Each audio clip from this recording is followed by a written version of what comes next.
47 Meters Down stars Claire Holt and Mandy Moore's two sisters who are on vacation, and they decide to go in the water in a cage to go see sharks and the marine life, and during this time their cage breaks off of their boat and they sink to the bottom of the ocean 47 meters down, and they can't go up because they could get eaten by sharks, and now they have to survive. Now I love claustrophobic movies, and especially those that take place underwater and including sharks. I really liked The Shallows last year starring Blake Lively, so I was really anticipating this movie. But also at the same time, this movie was going to be released straight to DVD, and after the success of The Shallows last year, they decided to release it in theaters. And does it show?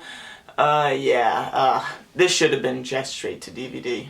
There are just so many problems with 47 Meters Down. The characters with Claire Holt and Mandy Moore, you spend almost 100% of the movie with these two characters, and you basically know nothing about them. They're so paper thin. Mandy Moore, you know that she just broke up with her boyfriend because he thinks that she is not fun enough. That is her motivation for the two girls going in the cage, to prove her boyfriend wrong. That's an awful thing for a character. It's just so stupid. And Claire Holt, there is less to know about Claire Holt than there is to Mandy Moore. The only thing we are given about Claire Holt's character is that she likes to party and have fun. But randomly, when they are stuck in this cage underwater, she is giving Mandy Moore so much advice about what not to do underwater, like she knows how to scuba dive. They have noted in the movie that these two girls know nothing about scuba diving or have never done this before, and this information comes out of nowhere. How does Claire Holt know so much about this? It is just so random and basically unnecessary. And yes, the plot of the movie is that these girls are surrounded by sharks while they're underwater and they can't escape, or these sharks will eat them.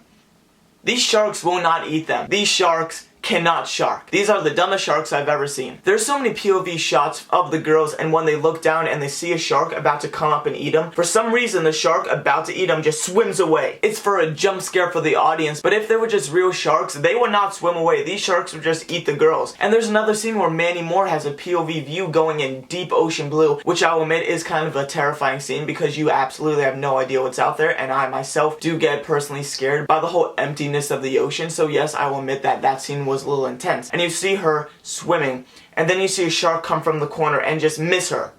This shark wants to eat her. This doesn't make any sense. Why doesn't the shark just eat these two girls already? And yeah, even though that the sharks have a big presence throughout the movie, they only have honestly, 3 minutes of screen time. If these were real sharks, they would eat the girls already and this whole movie would be over and it would be perfectly fine, but no, it's not.